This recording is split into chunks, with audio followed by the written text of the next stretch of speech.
स्वागत है आप सभी का हमारे YouTube चैनल पर। आज के न्यूज़पेपर स्टार्ट करने से पहले एक बहुत ज़रूरी सूचना जो मैं आपको देना चाहता हूँ। जब मैं वीडियो रिकॉर्ड कर रहा हूँ 6:04 पर, तब खबर आई है इसरो से कि जो हमारा लैंडर है वो चंद्रयान 3 का वो जाकर मून की सतह पर लैंड कर चुका है। अब वो अगला अपना प्रोसेस चालू कर रहा है जो कि रोवर को निकालने वाला प्रोसेस होने जा रहा है। तो बहुत आप सबको बहुत बधाइयाँ और इसरो को बहुत सारी बधाइयाँ। अब आज का न्यूज़पेपर शुरू करते हैं। नमस्कार दोस्तों, स्वागत है आप सभी का हमारे YouTube चैनल योद्धा IAS पर। मेरा नाम है जितेंद्र और मैं लेकर आया हूं आपके लिए आज का द हिंदू अखबार का विश्लेषण। आज दिन है बुधवार और डेट है अगस्त 23, 2023। तो बिना ज़्यादा देरी करते हुए शुरू करते हैं अपना आज का द हिंदू अखबार का विश्लेषण। पहली खबर जो फ्रंट पेज से हम कवर कर रहे हैं, तो BRICS is a platform for global south says Modi. तो जैसा कि आप जानते हैं कि 22 अगस्त से लेकर 24 अगस्त तक ब्रिक्स समिट होने जा रही है। ब्रिक्स का फुल फॉर्म होता है ब्राज़ील, रशिया, इंडिया, चाइना और साउथ अफ्रीका। ये एक तरह से साउथ का ग्लोबल ग्रुप है जिसमें चाइना भी इंक्लूडेड है और रशिया भी इंक्लूडेड है। Brazil, Russia, India, China and south Africa. South Africa जो हमारा है ये 2009 में आकर ज्वाइन हुआ है। इससे पहले ये ब्रिक कंट्रीज थी। तो जो ब्रिक कंट्रीज हैं, ब्रिक्स कंट्री हैं, इनकी एक मीटिंग होने जा रही है साउथ अफ्रीका में। तो उसी को लेकर जो प्रधानमंत्री हैं भारत से, वो भी उस मीटिंग में हिस्सा लेने शामिल हुए हैं। अब ये क्यों इंपॉर्टेंट होने जा रही है मीटिंग, तो हम ये जान लेते हैं।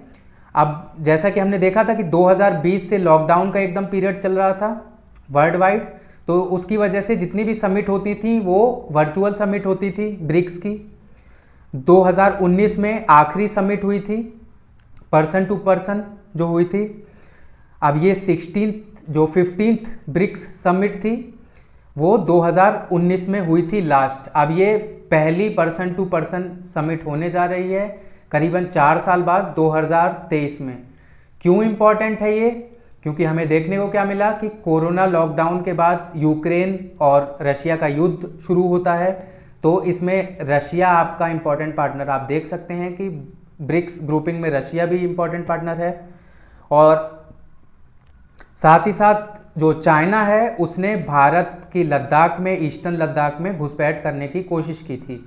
तो प्रधानमंत्री श्री नरेंद्र मोदी और ब्रिक्स देश में शामिल चाइना जिसके प्रेसिडेंट हैं जी जिनपिंग, ये दोनों भी आपस में मिलने जा रहे हैं face to face, person to person, करीबन 2019 के बाद से। और 2019 के बाद से हमें देखने को मिला कि जो ग्लोबल वर्ल्ड ऑर्डर है उसमें बहुत ज़्यादा चेंज आ गया है। तो ये समिट बहुत इंपॉर्टेंट होने जा रही है। मैंने आपको बता दिया कि कहाँ होने जा रही है ये, तो ये होने जा रही है साउथ अफ्रीका में। और उसी को लेकर भारत के प्रधानमंत्री ने ये बयान दिया है कि जो ब्रिक्स प्लेटफॉर्म है वो ग्लोबल साउथ को रिप्रेजेंट करने का एक अच्छा प्लेटफॉर्म है। यही था बेसिकली इसमें। अब यहाँ जब इवेंट होगा, बातें होंगी, तो हम कवर करेंगे कि क्या क्या चीज़ें इसमें इंक्लूड की गई, क्या क्या पैक्ट पर बात हुई और किन मुद्दों को उठाया गया।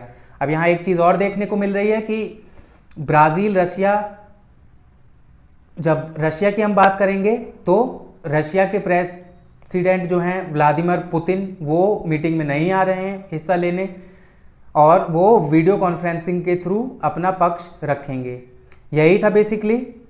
अब आगे हमें जो खबर मिल रही है, तो जैसा कि आप सभी जान ही रहे होंगे, ये न्यूज़ में भी बना रह रहा है कि चंद्रयान 3 जो है वो आज 23 अगस्त को शाम को करीबन 6 बजे मून पर सॉफ्ट लैंडिंग करने की कोशिश करेगा, चंद्रमा के ऊपर उतरने की कोशिश करेगा, चंद्रमा के डार्क साइड में। और कहाँ पर डार्क साइड में? तो चंद्रमा का जो साउथ पोल होगा, ऊपर नॉर्थ पोल और नीचे हम देखेंगे तो साउथ पोल। तो जो डार्क पार्ट है, जो अर्थ से नहीं दिखता है चंद्रमा का भाग, उस भाग पर साउथ रीजन में, साउथ पोल पर जो हमारा चंद्रयान 3 का लैंडर मॉड्यूल है वो उतरने की कोशिश करेगा और एक रोवर को वो मून की सतह पर छोड़ेगा। तो इसी से रिलेटेड ये न्यूज़ है। यहाँ पर मून के लिए जो ये मिशन है चंद्रयान 3, इसका जो टाइमलाइन है उसे बताया गया है। तो जुलाई 14 को मिशन लॉन्च किया जाता है। जुलाई 15 से 25 तक जो ऑर्बिट होती हैं उन पर काम किया जाता है, ऑर्बिट बढ़ाई घटाई जाती हैं अपने प्रोपल्शन और लैंडर मॉड्यूल की। इसके बाद 1 से 5 अगस्त तक जो अर्थ से लूनर ऑर्बिट की जर्नी अपनी शुरू कर देता है हमारा चंद्रयान। उसके बाद 6 अगस्त से 16 अगस्त तक जो मून की ऑर्बिट है उस पर अपनी नियंत्रण बनाने की कोशिश करता है, पहुंच जाता है मून की ऑर्बिट पे और वहां पर अपना मैनोवर चेंज करने की कोशिश करता है। उसके बाद 17 अगस्त की बात करते हैं तो लैंडर जो है वो प्रोपल्शन मॉड्यूल से सेपरेट हो जाता है। लैंडर मॉड्यूल है एक इस चंद्रयान 3 के अंदर और दूसरा है प्रोपल्शन मॉड्यूल। ये दोनों जुड़े हुए थे अभी तक यहाँ तक, और 17 अगस्त को आकर ये दोनों अलग हो जाते हैं। जब ये दोनों अलग हो गए हैं अब, तो जो प्रोपल्शन मॉड्यूल है वो क्या करेगा, वो एक्सोप्लैनेट की खोज करेगा। एक्सोप्लैनेट मतलब ऐसे प्लैनेट हमारे सूर्यमंडल से बाहर, सोलर सिस्टम से बाहर, जो कि पानी होल्ड कर सकते हैं। तो ऐसे प्लैनेट को स्पेक्ट्रोमीटर के थ्रू, जो हमारा प्रोपल्शन मॉड्यूल है उसमें जो स्पेक्ट्रोमीटर कैमरा फिट है उसके थ्रू ये ढूंढने की कोशिश करेगा। साथ ही साथ जो अर्थ है, अर्थ के ऊपर जो एटमॉस्फेयर है इसको ऑब्जर्व करने की कोशिश करेगा स्पेक्ट्रोमीटर की मदद से। और जो हमारा लैंडर मॉड्यूल है, तो आज 23 अगस्त है, आज 23 अगस्त को जो लैंडर मॉड्यूल है वो पावर डाउन करेगा अपनी, और पावर डाउन करना 5:45 से शुरू कर देगा और 6:04 पर वो जमीन पर चंद्रमा की सतह को टच करने की कोशिश करेगा, लैंड करने की कोशिश करेगा। तो यही है बेसिकली न्यूज़ में आपको मैंने समझा दिया कि क्या मिशन है। ये चंद्रयान 3 मिशन है। इससे पहले चंद्रयान 2 मिशन भी भारत एक लॉन्च कर चुका है, जो कि 2019 में लॉन्च किया था भारत ने, और एक चंद्रयान 1 मिशन भी लॉन्च किया जा चुका है भारत द्वारा। अब देखने वाली बात यह है कि ये जो चंद्रयान 2 मिशन था, इससे पहले का चंद्रयान 2 मिशन की जब हम बात करेंगे तो उसे लॉन्च 2019 में किया गया था, लेकिन 95% अपना टास्क कंप्लीट करने के बाद वो जब उसका फाइनल टास्क आया कि मून की सतह पर लैंड होना है उसे, तब जाकर इसरो के साथ वो अपना कनेक्शन खो देता है और जाकर मून की सतह पे टकरा जाता है। तो एक तरह से चंद्रयान 2 मिशन फेल हो जाता है, जिसके लिए चंद्रयान 3 मिशन को भेजा गया है। अब आज जो चंद्रयान 3 मिशन है उसके काउंटडाउन टाइम है कि जो अटेम्प्ट है वो लैंड करने की कोशिश करेगा मून पर, वो उसकी बात की जाएगी। आज देखा जाएगा कि क्या होता है। आगे चलते हैं हम। तो कल के न्यूज़पेपर से एक न्यूज़ थी, आपको याद होगी अगर आपने कवर किया होगा न्यूज़पेपर, कि जो कैबिनेट था मणिपुर का उसने एक अर्जी दी थी, रिकमेंडेशन दिया था वहाँ के गवर्नर को कि पार्लियामेंट का एक स्पेशल सेशन बुलाया जाए। लेकिन कल के न्यूज़ में था कि ऐसी कोई बात 21 अगस्त को कहा था, जो पार्लियामेंट जो कैबिनेट था उसने कहा था 21 अगस्त को जो स्पेशल सेशन है उसे बुलाया जाए, उसके लिए नोटिफिकेशन जारी किया जाए गवर्नर से। लेकिन देखने को मिला था कि ऐसा कुछ नहीं हुआ था। तो उसी के बाद ये न्यूज़ आ रही है कि मणिपुर का जो असेंबली है इसका जो सेशन स्टार्ट होगा वो 29 अगस्त से स्टार्ट होने जा रहा है, मॉनसून सेशन मणिपुर असेंबली का। क्यों इम्पोर्टेंट है ये? क्योंकि इंटरनल सिक्योरिटी के इस इशू से बहुत इंपॉर्टेंट है ये, क्योंकि मणिपुर में आपने देखा है कि हिंसा की स्थिति बनी हुई है करीबन 3 महीने से। अब देखने वाली बात यह है कि जो म्यांमार का बॉर्डर है वो भी मणिपुर से टच करता है, और म्यांमार में खुद ही ऐसी इंसर्जेंसी की स्थिति बनी हुई है। वहाँ की जो डेमोक्रेटिक गवर्नमेंट थी उसके ऊपर जो वहाँ की आर्मी है उसने कब्जा कर लिया था, और एक तरह से वहाँ पर मिलिट्री रूल लगा दिया गया था। और माना यह जाता है कि 40% जो म्यांमार की डिस्ट्रिक्ट हैं वहीं पर जो आर्मी का कंट्रोल है, बाकी जगह एक तरह से रिबिलियन छिड़ चुका है। म्यांमार के अंदर रिबिलियन ग्रुप रहते हैं, और अगर मणिपुर की स्थिति सामान्य नहीं होती है तो वो जो रिबिलियन ग्रुप हैं उन्हें भारत में आवाजाही बहुत आसान हो जाएगी मणिपुर के रास्ते।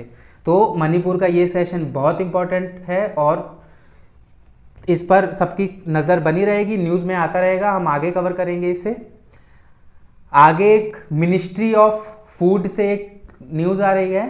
तो फूड मिनिस्ट्री का क्या कहना है कि इन्फ्लेशन जो है वो बढ़ता रहेगा। इन्फ्लेशन का मतलब है कि किसी भी पदार्थ के दाम में वृद्धि होना, किसी भी चीज़ के दाम में प्राइस राइज होना, तो उसे हम कहते हैं इन्फ्लेशन।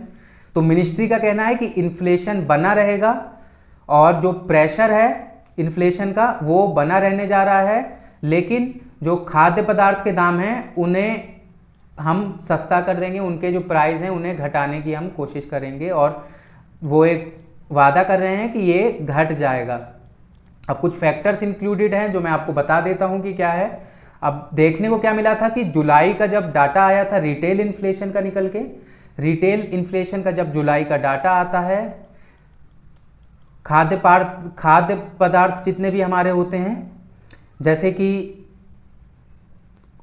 सारा जितना भी हम जाकर, जो एक कंज्यूमर जाकर दुकान से सामान खरीदता है, उसके लिए कंज्यूमर प्राइस इंडेक्स को लेकर एक डाटा निकाला जाता है।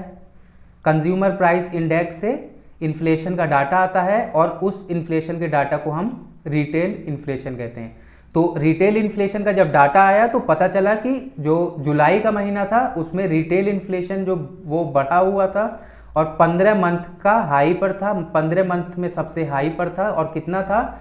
तो 7.44% देखने को मिला था हमारा जो जुलाई महीने का इन्फ्लेशन था रिटेल।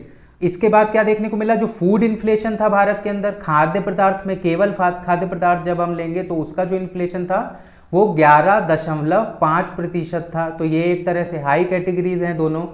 तो इसी को लेकर चिंताएं बनी हुई थी कि जो इन्फ्लेशन है उसकी वजह से जो आम आदमी की थाली है उसमें से बहुत सारी चीज़ें कम होती जा रही हैं। तो उसी को लेकर जो मिनिस्ट्री है उसने दावा किया है कि फूड प्राइसेस को हम कम करने की कोशिश करेंगे बहुत जल्दी। अब यहाँ कोर इन्फ्लेशन की जब हम बात करते हैं तो बिजली जो कोर इन्फ्लेशन होता है, तो कोर इन्फ्लेशन नापते हुए सादा आपका इन्फ्लेशन जो रिटेल इन्फ्लेशन है इसी को हम नापेंगे, लेकिन उसमें से हम बिजली और खाने को हटा देंगे। खाद्य पदार्थ और जो भी एनर्जी है हमारी, जैसे पेट्रोलियम, इन सब की चीज़ों को हम हटा देंगे तो हमें कोर इन्फ्लेशन मिलेगा। जो कोर इन्फ्लेशन है वो 39 मंथ का सबसे लो पर था, देखने को ये मिला था। कितना? 4.9% पे था।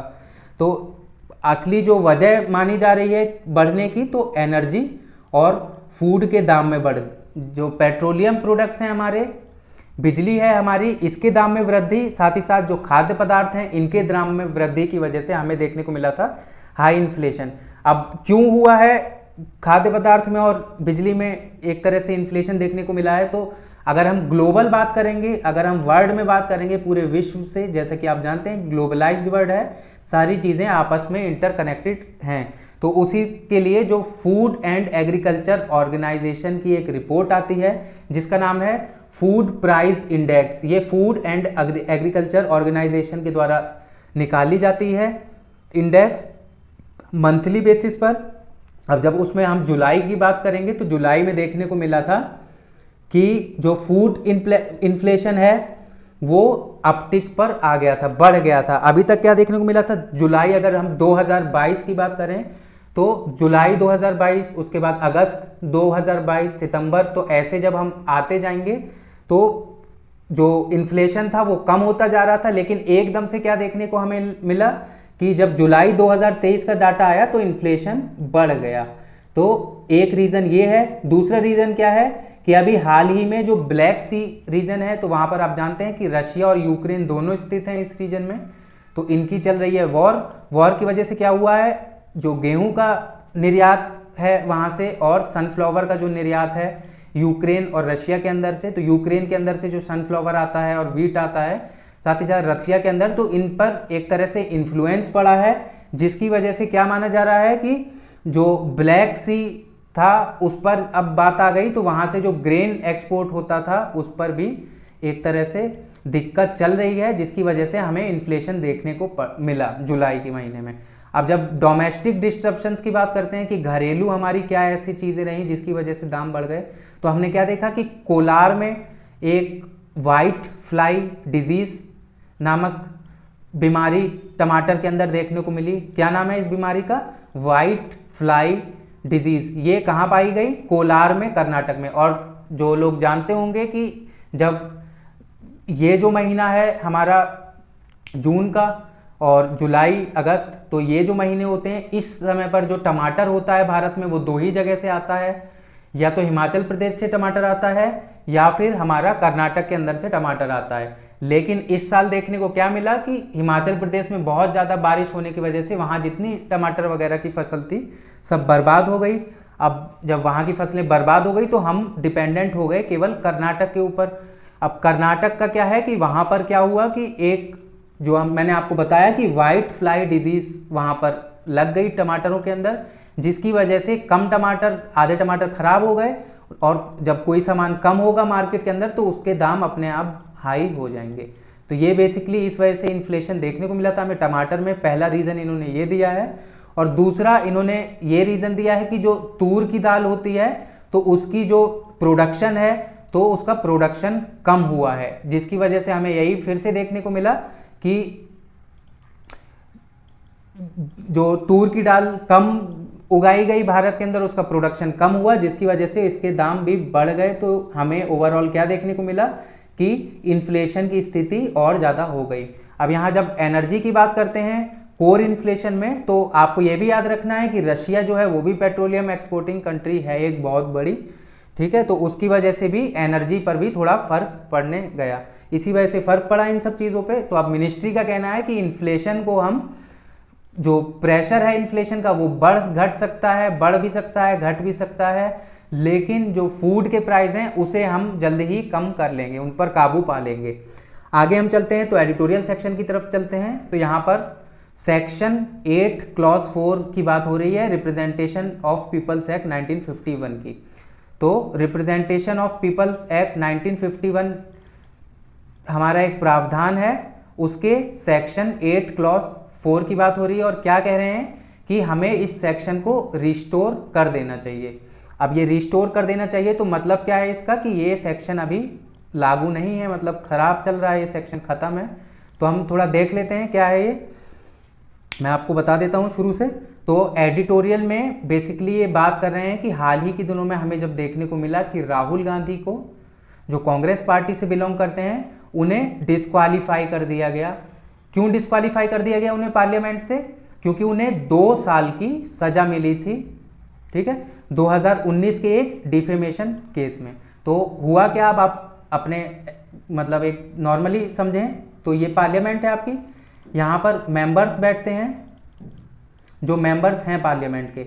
अब एक मेंबर यहाँ बाहर है और इस पर कोई केस चल रहा है, ये मान लीजिए कि राहुल गांधी है, अब इस पर राहुल गांधी के ऊपर एक केस चल रहा है। अब इस केस में जो जजमेंट आता है तो उस जजमेंट में क्या होगा, अगर इन्हें 2 साल या उससे ज़्यादा की सज़ा होती है तो क्या देखने को मिलेगा हमें कि इन्हें पार्लियामेंट से डिस्क्वालीफाई कर दिया जाएगा, पार्लियामेंट से इन्हें हटा दिया जाएगा, और साथ ही साथ ये अगले 6 साल तक उस सज़ा के अलावा, जैसे इन्हें मान लीजिए 2 साल की सज़ा मिली थी राहुल गांधी को, तो ये 6 साल तक और, मतलब 2 साल की सज़ा, उसके बाद 6 साल का कूलिंग पीरियड दिया जाता है। तो ये टोटली 8 साल बाद ही पार्लियामेंट का चुनाव लड़ सकते हैं या किसी विधानसभा का। ये रूल है, ये किसके अंदर है, रिप्रेजेंटेशन ऑफ पीपल्स एक्ट 1951 के अंदर। 1951 का हमारा रिप्रेजेंटेशन ऑफ पीपल्स एक्ट है, उसके अंदर ये है। अब यहाँ तक आप समझ गए कि ये 8 साल की उन्हें सज़ा मिली, अब वो डिस्क्वालीफाई हो चुके हैं। अब ये बात जब करते हैं तो ये बात करते हैं कि एक ऐसे सेक्शन की जिसका नाम है सेक्शन 8 क्लॉज 4, उसे ऐड कराया गया था आरपी एक्ट 1951 में, और उसका एक रीज़न था उसे एक्ट कराने का। क्या, तो मैं आपको बता देता हूं कि जब रिप्रेजेंटेशन ऑफ पीपल एक्ट में सेक्शन 8 क्लॉज 4 को डालने का मेन मकसद ये था कि जैसे कोर्ट के अंदर से एक सज़ा आई, कोर्ट ने किसी को कन्विक्ट कर दिया कि हाँ तुम दोषी हो, तुम्हें 2 साल से ऊपर की सज़ा मिलती है। अब जो मुद्दा था वो ये था कि कोर्ट की सज़ा आते ही तुरंत उसे डिस्क्वालीफाई कर दिया जाएगा या कोई और प्रोसेस फॉलो किया जाएगा। तो जो पार्लियामेंट है उसने एक अमेंडमेंट के थ्रू सेक्शन 8 क्लॉज 4 को ऐड किया रिप्रेजेंटेशन ऑफ पीपल एक्ट 1951 में।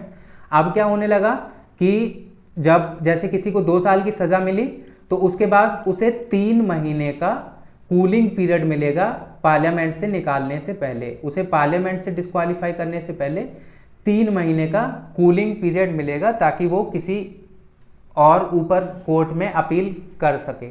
जैसे कि अब राहुल गांधी के केस से हम समझेंगे तो एक परफेक्ट एग्जाम्पल है। जैसे मान लीजिए कि उन्हें 2 साल की सज़ा मिली, अब 2 साल की जब उन्हें सज़ा मिल चुकी है तो जैसे ही सूरत जो भी हाई कोर्ट है उसका फैसला आता है, उसके करीबन 8-10 घंटे बाद ही जो पार्लियामेंट की सेक्रेटरीट है वहाँ से एक लेटर इशू कर दिया जाता है जिसके तहत उन्हें पार्लियामेंट की मेंबरशिप से हटा दिया जाता है राहुल गांधी को। ठीक है, अब राहुल गांधी इसके बाद सूरत की हाई कोर्ट पहुँचते हैं, गुजरात के हाई कोर्ट पहुँचते हैं, तो वहाँ से उन्हें रिलीफ नहीं मिलती। उसके बाद वो सुप्रीम कोर्ट पहुँचते हैं, सुप्रीम कोर्ट में जाकर उन्हें रिलीफ मिलती है करीबन 4 महीने बाद। अब आपने देखा ये कि कूलिंग पीरियड उन्हें कोई नहीं मिला, जो 3 महीने का कूलिंग पीरियड मिलना चाहिए था हटाने से पहले, वो उन्हें नहीं मिल पाया। तो ये एडिटोरियल में इसी चीज़ पर बात कर रहे हैं कि ये जो 3 महीने का कूलिंग पीरियड था वो हमारा सेक्शन 8 क्लॉज 4 था, जिसे सुप्रीम कोर्ट ऑफ इंडिया ने lily Thomas versus Union of India case, जो 2013 का केस है, उसके तहत क्या किया था, इसे इलीगल अल्ट्रा वायरस घोषित किया था सुप्रीम कोर्ट ने। याद रखिएगा ये कि सेक्शन 8 क्लॉज 4 जो है हमारा रिप्रेजेंटेशन ऑफ पीपल्स एक्ट 1951 का, इसे लिली थॉमस केस में सुप्रीम कोर्ट ने एक तरह से अल्ट्रा वायरस घोषित किया था, इलीगल था, अनकॉन्स्टिट्यूशनल इसे घोषित कर दिया था। और सुप्रीम कोर्ट ने कहा था कि जैसे ही किसी को डिस्क्वालीफाई किया जाएगा, डिस्क्वालिफिकेशन जैसे ही होगा किसी का, मतलब कि जैसे ही उसे कोई कन्विक्शन मिलेगा कोर्ट से, 2 साल या उससे ऊपर की सजा सुनाई जाती है कोर्ट द्वारा, तो उसे कन्विक्शन मिलते ही पार्लियामेंट से हटा देना चाहिए। तो ये सुप्रीम कोर्ट का एक तरह से फैसला था उस 2013 के Lee Thomas versus Union of India के केस में। तो मैंने आपको बताया कि सुप्रीम कोर्ट ने क्या किया है, इसे 8 क्लॉज 4 को स्ट्रक डाउन कर दिया, गिरा दिया। इसके बाद अब ये बात करते हैं कि ये मैंने आपको समझा दिया है कि ये वही 1951 के एक्ट का जो लिखा हुआ है उसके अंदर, for not less than 2 years shall be disqualified from the date of conviction. ये ठीक है कि डेट ऑफ कन्विक्शन से वो डिस्क्वालीफाई नहीं होगा, बल्कि 3 मंथ का उसे पीरियड मिलेगा। ये हमारा सेक्शन 8 क्लॉज 4 था जिसे सुप्रीम कोर्ट ने गिरा दिया। अब ये मांग कर रहे हैं कि इसे दोबारा वापस कर दिया जाए, ठीक है, इसे रिस्टोर कर देना चाहिए, क्योंकि देखने को मिला रिसेंट एग्जाम्पल में राहुल गांधी, तो उनका जो कन्विक्शन है वो माफ़ हो गया और उनका केस भी बहुत पैटी केस था, एक मानहानि का केस था जिस पर उन्हें इतनी बड़ी सज़ा सुनाई गई।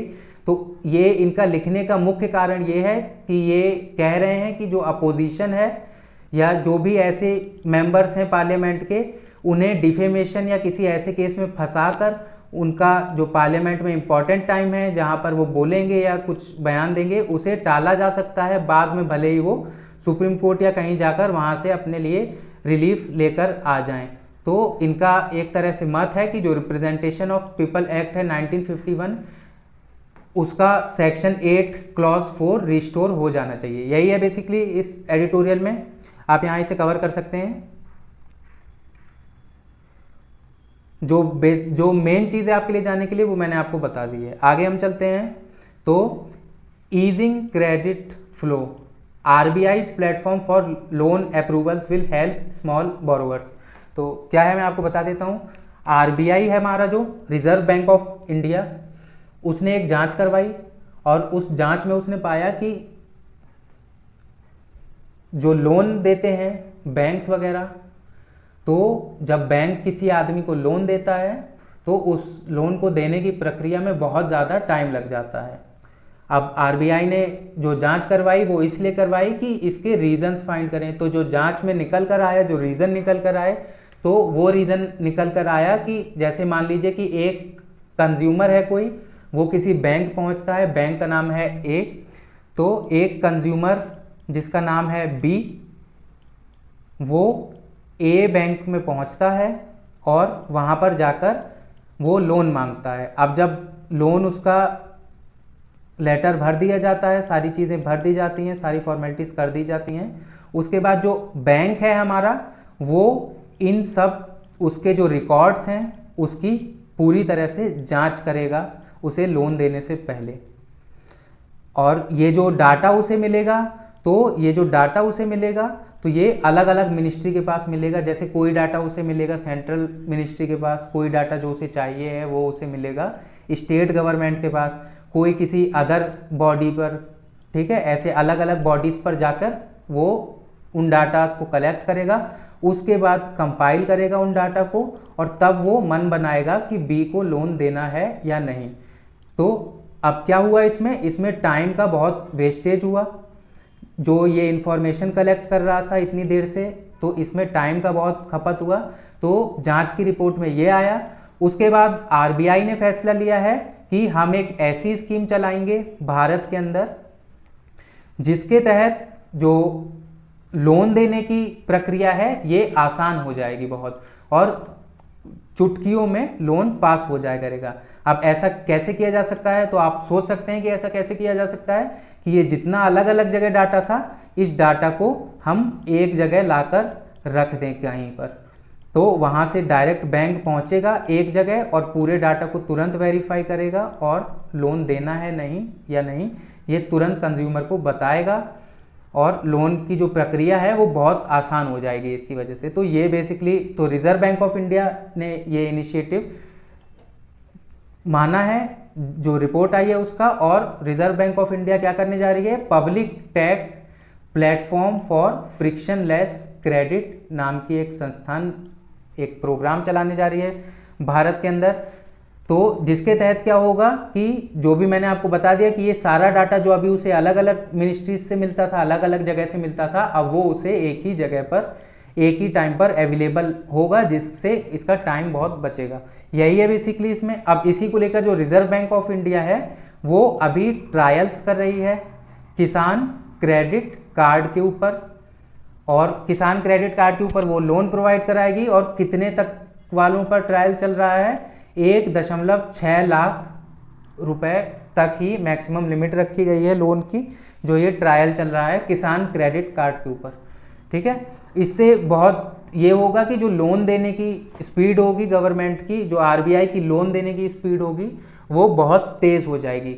अब ऐसा किया क्यों गया, तो ये आप जान लीजिए। ये तो आपको पता चल गया कि क्या स्कीम में होने जा रहा है और क्यों स्कीम लाई गई। अब ऐसा करना इसलिए पड़ा क्योंकि देखने को क्या मिला था कि जो अच्छे खासे डेवलप्ड क्षेत्र भी हैं वहाँ पे भी 1/5 फार्मर जो हैं वो अभी भी बाहर से ही लोन ले रहे हैं। बाहर से मतलब बैंकों के बाहर से। और क्यों ले रहे हैं, क्योंकि उनका जो वेरिफिकेशन प्रोसेस था वो कमज़ोर पड़ जाता था, जिसकी वजह से वो बाहर से लोन ले रहे हैं। तो ये एक तरह से गवर्नमेंट का इनिशिएटिव है, आरबीआई का इनिशिएटिव है कि जो हमारा भारत के लोग लोन्स लें तो ये फॉर्मल लोन्स लें।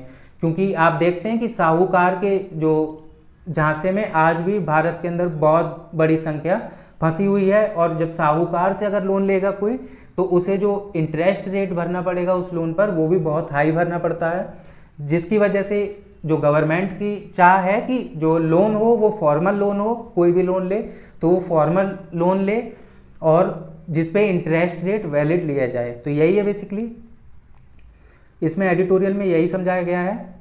आगे चलते हैं हम। तो चंद्रयान 3 के बारे में मैंने आपको फ्रंट पेज पर भी बता दिया कि आज ये जाकर लैंड करने की कोशिश करेगा। शाम को 6:04 पर ये लैंडिंग की कोशिश करेगा आज साउथ पोल पर मून के। ये जो मैंने आपको ऑर्बिट समझाई थी, तो सबसे पहले मैंने आपको बताया था कि वो रॉकेट से निकलता है, उसके बाद ये पहले जब अर्थ की ऑर्बिट में घूमता है तो धीरे धीरे धीरे घूमता रहता है ये और अपनी ऑर्बिट बड़ा करता है। अब कुछ लोग सोच रहे होंगे कि इतना ये घूम फिर के क्यों गया, सीधे सीधे क्यों नहीं चला गया, यहाँ से यहाँ तक क्यों नहीं चला गया, और ऐसा क्या पॉसिबल नहीं है कि डायरेक्ट अर्थ की ऑर्बिट को क्रॉस करके हम मून की ऑर्बिट पे पहुँच जाएं। तो ऐसा पॉसिबल है, लेकिन ऐसी स्थिति में आपको फ्यूल बहुत ज़्यादा यूज़ करना पड़ेगा। और जैसा कि आप जानते हैं कि इसरो को जो गवर्नमेंट हमारी फ़ंड देती है वो बहुत ना के बराबर फंड देती है, बहुत कम फंड देती है। नासा वगैरह से अगर हम कंपेयर करेंगे तो भारत की इसरो की जो एजेंसी है उसे बहुत कम फंड दिया जाता है, और इसरो को करना होता है यही काम, और बहुत फ्यूल बचा कर करना होता है, फंड बचा कर करना होता है, और बेस्ट करना होता है। तो इसरो भले ही टाइम ले रही है, देखिए ये ऑर्बिट में अब लूना 25 के अंदर ज़्यादा पावर थी, उसकी रॉकेट में ज़्यादा फ्यूल यूज़ किया गया था, उसकी रॉकेट थोड़ी अच्छी क्वालिटी की हो गई थी, जो युवान 2 थी शायद। आप कंफर्म करिए कि जो लूना 25 गया है एक बार वो किस रॉकेट के ऊपर गया है। तो जब देखने को मिला कि यहाँ पर हमारा मॉड्यूल पहुँच जाता है तो ये चक्कर काट रहा है, ये चक्कर इस वजह से काट रहा है क्योंकि ये अपनी ऑर्बिट बड़ी कर रहा है और अपना ईंधन बचा रहा है। इसके बाद जब ये सबसे अपनी ऑर्बिट चेंज करने जाएगा तो अब ये जब बड़ी ऑर्बिट में है तो ये अब डायरेक्टली मून की जो पेडिग्री है, जो मून के ऑर्बिटर साइकिल है, वहाँ तक पहुँच पाएगा। अब ये मून के अराउंड घूम रहा है, इसके बाद यहाँ पर आकर ये डीबूस्टिंग करता है और यहाँ पर डीबूस्टिंग करता है, 2 डीबूस्टिंग होती है। यहाँ पर इस जगह पर यहाँ पर आकर इसका क्या होता है कि जो प्रोपल्शन मॉड्यूल है वो लैंडर मॉड्यूल से अलग हो जाता है। अब आज ये लैंड करने की कोशिश करेगा चंद्रयान 3 हमारा। आगे चलते हैं तो टेक्स्ट एंड कंटेक्स्ट से एक चीज़ देखने को मिल रही है, तो ये लूना 25 के बारे में ही है।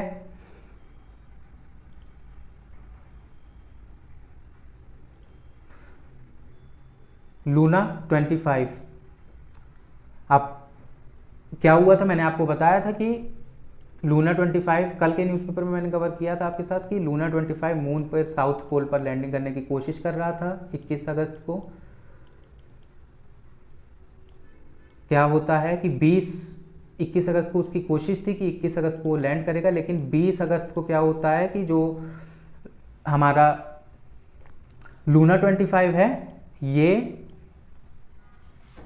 आकर अपनी जो इसकी ऑर्बिट है उससे थोड़ा डिफ्लेक्ट हो जाता है, मून की ऑर्बिट के अराउंड, जिस ऑर्बिट के अराउंड ये घूम रहा था उससे थोड़ा सा डिफ्लेक्ट हो जाता है, जिसकी वजह से ग्लिच से ये कनेक्शन खो देता है रॉसकॉस्मोस के साथ। और जैसे ही कनेक्शन खोता है उसके बाद पाया रॉसकॉस्मोस का कहना ये है कि वो जाकर मून पर क्रैश लैंडिंग कर देता है, मतलब क्रैश हो जाता है मून के ऊपर जाकर। अब इसके लिए कमेटी बिठाई गई है इसके इन्वेस्टिगेशन करने के लिए कि क्या क्या फेलियर्स रहे जिसकी वजह से जो लूना 25 मिशन है वो हमारा फेल हो गया है रशिया का, क्योंकि रशिया के लिए बहुत इंपॉर्टेंट मिशन था। रशिया ने करीबन, जब ये अगर हम सोवियत संघ देखेंगे तो सोवियत संघ के टाइम पर मून मिशंस हुए थे, लेकिन रशिया जब बन गया 1990 के बाद से, जब हमें देखने को मिला कि सोवियत संघ टूट गया, तो उसके बाद जब रशिया बन गया है तो रशिया का ये पहला लूनर मिशन था, मून मिशन। तो इसके लिए रशिया के लिए बहुत इंपॉर्टेंट था और ये जो साइंटिफिक कम्युनिटी है उसके लिए बहुत दुखद चीज़ भी है, क्योंकि इस पर बहुत ज़्यादा मेहनत की जाती है इन मिशंस में।